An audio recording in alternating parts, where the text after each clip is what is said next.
am so happy we beat the worst team in the NBA. Everyone played like shit except for Anthony Edwards. He was sweet. That was a fun game. It wasn't for a lot of it, but Anthony Edwards, Nate Knight, some of my boys, balled out tonight. Let's talk about it. I'm not going to stand this full thing. Timberwolves get back to 500 as they pick up the win at home against the worst team in the NBA, the Houston Rockets, who are now on a 13-game losing streak after tonight. You had a lot of better entertainment options this Coda Day, such as like the NFL playoffs were going on. However, I sat down, I watched that full game, and it was hard for a long time. The Timberwolves came out with some tenacious defense. They were playing really great, but they couldn't make anything. They were not getting a lead that you thought they should have while playing great defense, and when that kind of goes on for a long time, the effort doesn't sustain, especially when Jaden McDaniels goes off the court, who... This dude is so exhilarating to watch as a defender. I don't know if I can pick out anyone that I've enjoyed watch play defense more than Jaden McDaniels. He holds Jalen Green to another terrible night. At one point, he was 1 for 10, and the only make he had of those was not on Jaden McDaniels. So the Rockets' best score was completely neutralized tonight, even though Jaden didn't do a lot offensively. He really countered their best option, and we have other options other than Jaden, such as Anthony Edwards, who has 44 points tonight, the first 40 bomb dropped by a Timberwolf this season. And the way I would describe him in this game is the savior. Like, no one had anything going for the Timberwolves on offense for most of that game. To give you an example of how bad the disparity was for a while, the first quarter, the Rockets shot 61%, Timberwolves under 35. And that game was still tied because the Rockets turned it over so much, which they did all night. They would have 21 for the game.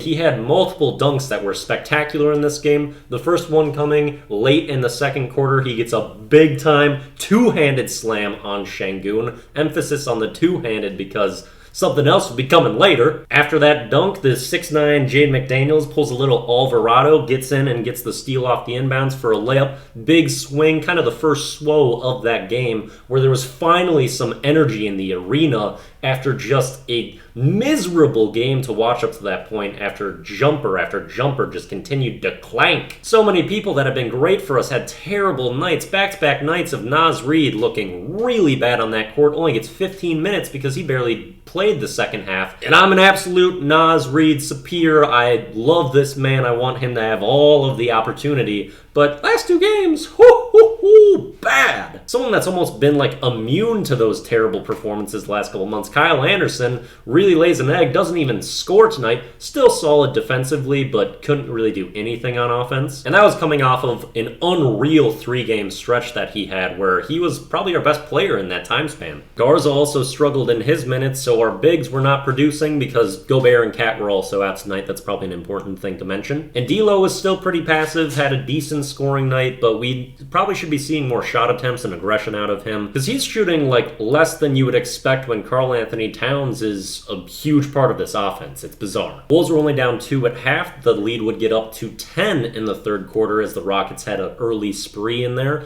but then Anthony Edwards, Nathan Knight started balling in the third. They combined for 26 in that quarter. That's when Ant gets his one-handed slam poster over Şengün. Yet again electrifies the entire arena. You see a stretch of good plays immediately after that. And those types of plays are so huge. That's why I said he was the savior. He injected life into the team, into the Sapirs, and that's what got everything going. Somewhat of a costly third quarter, though, because even though we would win it and go into the fourth up by 3, Jaden McDaniels seemed to maybe have tweaked something in that quarter, as well as Austin Rivers was kind of limping around, and then Taurean Prince takes a tough hit to his knee and twists his ankle, and it seems like his might be something that could last more than just like the game, and he was ruled out, so that's very concerning. I've talked about how huge he has been since he's been back, and we really need his jump shooting, so hopefully things are okay there. Really don't want to have another long stretch without Taurean. And I got to give credit to Chris Finch because I always say he finds something that works and then he completely goes away from it. He did the opposite tonight.